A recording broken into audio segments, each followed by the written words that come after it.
All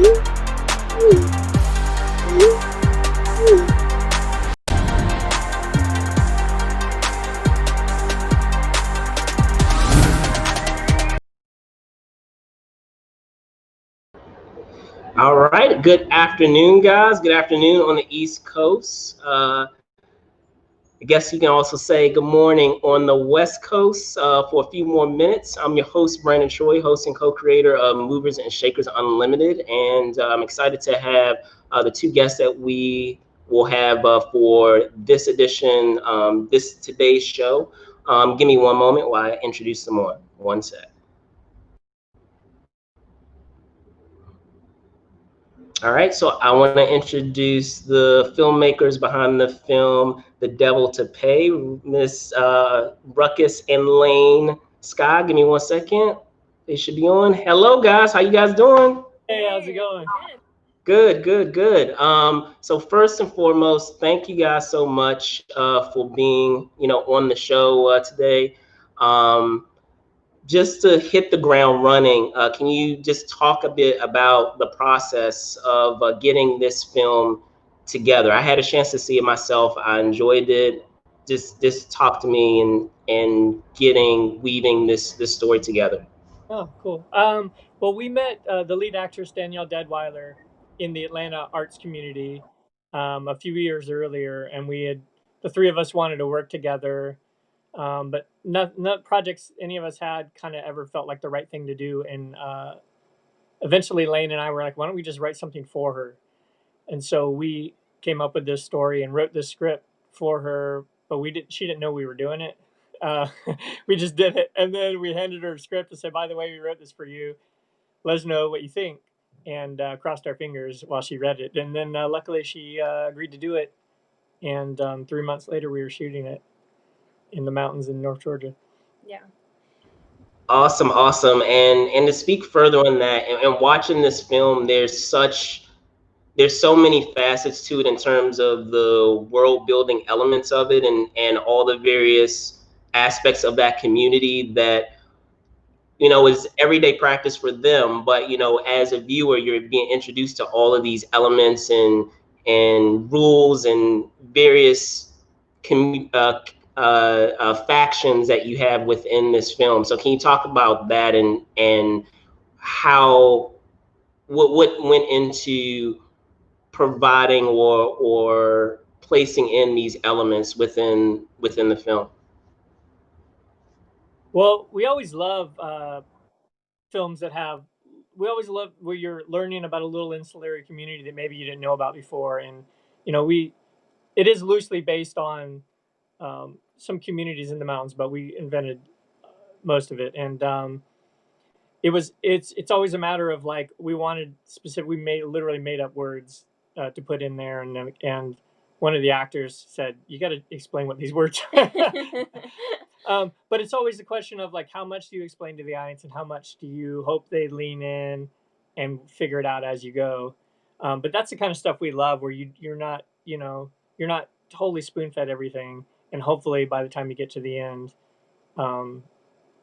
you're caught up and you're in a boat.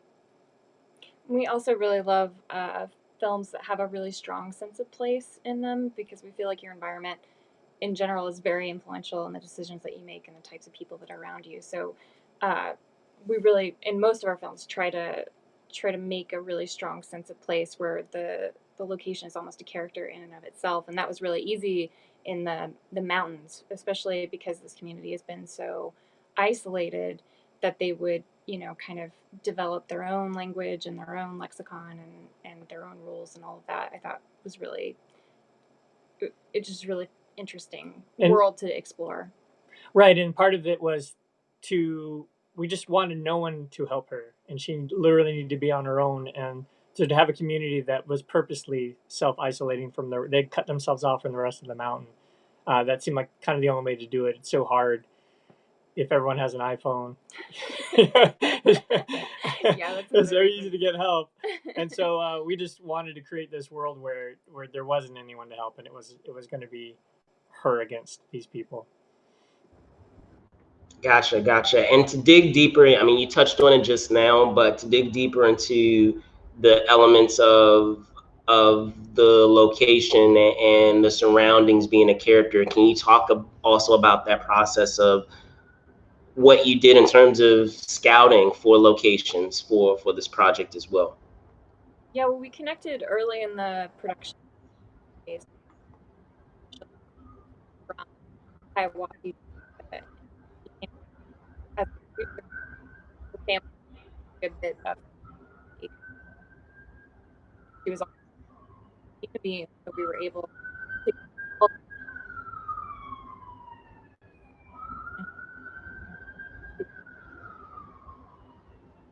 So yeah,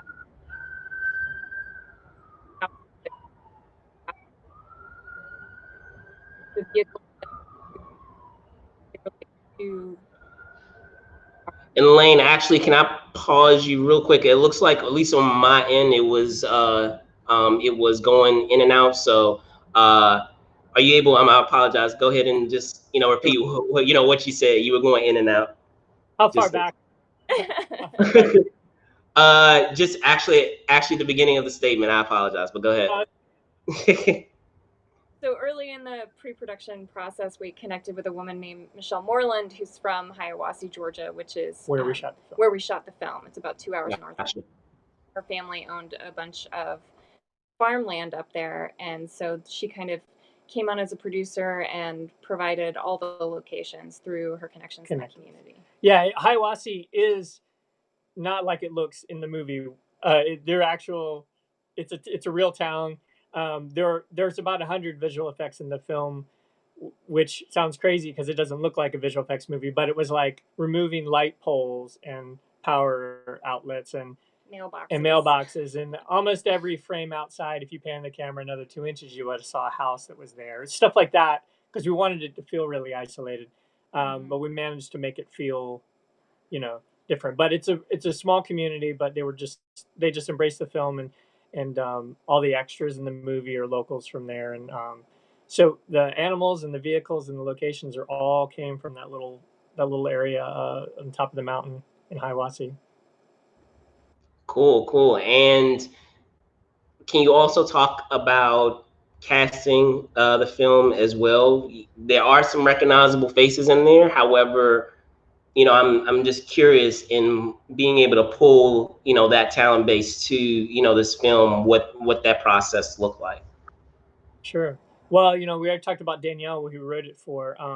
We've been making films and been in the film community in Atlanta for, well, I don't know, 15 years or something. So long time. Very fortunate for us. We've been friends for a while over the years with a lot of actors who have gone on to be in things that people start recognizing them for. And so many of the actors in the film are friends of ours that we have either worked with over the years or just known and always wanted to work with over the years. So several of the parts we wrote with these people in mind.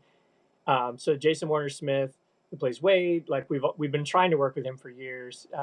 He's an amazing actor, and he came out. Adam Boyer, who played Bull, we have worked with him on a couple things, but luckily he came out to this again. Brad Carter, who played Dixon and also scored the film. So no, you can't forget Catherine Dyer. We wrote that role for her. Who's the villain? Yeah, Catherine Dyer. We've wanted to work with her for a really long time. She's amazing.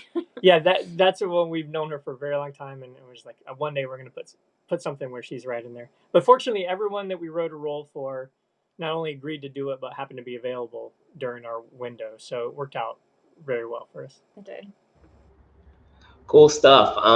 So in speaking about this film, I find it, that whole idea of isolation kind of fitting, considering what we're all dealing with now. So can you talk also to, and I guess this is on a side note, how that process has been in the filmmaking process for you all as artists in the current landscape that we have now, and has it, I've spoken with a couple of folks, and they've let me know that it's been very useful creatively, because you're provided time to allow a lot of things to gestate, but at the same time, you want to be able to get out there and actually execute it. So can you speak to that?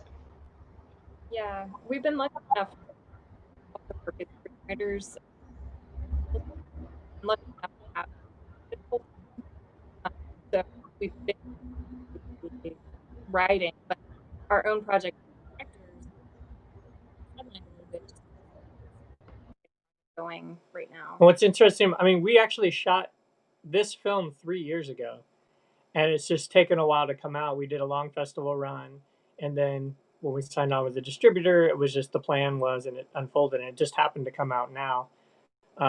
So we didn't expect it to take this long, but certainly glad that it's happened. But we are, because it's been so long, we are itching to get back on set as directors. Yeah. So much so. Yeah. So who knows? But we feel very fortunate that we do. Part of our career is screenwriting, and we're currently working on projects for other people. So that's worked out. But we, can't wait to get back on set. Cool. Are you able to speak to what some of them are, or is it still early where it's still, in a lot of perhaps drafts or rewrites that, you can't really talk about them as of yet? Yeah, unfortunately, like when you're writing for other people, they don't want you saying anything. Yeah. I'm so sorry. It's so cool stuff. We'll be glad to come back on when they come out and tell you about them.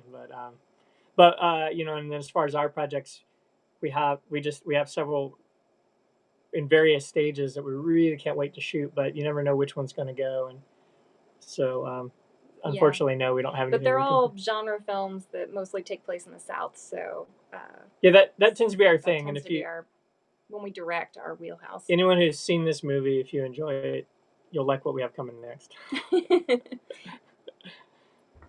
All right. Well, sounds good, guys. Well, guys, thank you so much for the time that you have, etched out, so to speak, to speak with me about The Devil to Pay. For those of you out there watching, The Devil to Pay actually arrives in drive-in theaters on October 2nd and on demand and DVD on October 6th. So please be on the lookout for it. I saw it myself. I enjoyed it quite a bit. It is definitely a film where I feel like you have to watch it with a group of people, because it's definitely a film in which you will find yourself talking to the screen in various situations or reacting in various situations throughout the film. But guys, again, thank you so much. I really do appreciate your time. Thank you guys for those of you watching out there. I'm your host, Brandon Troy, host and co-creator of Movers and Shakers Unlimited. Thank you guys for watching here on Facebook. Just remember, you can also find us on Twitter at Move and Shake UNLTD, or Instagram at Movers Shakers Unlimited. Of course, me, Brandon Troy ENT on Twitter, and Brandon Troy _ENT on Instagram. Be safe out there, everyone. Thanks again for watching, and I'll see you soon. Bye. Thank you.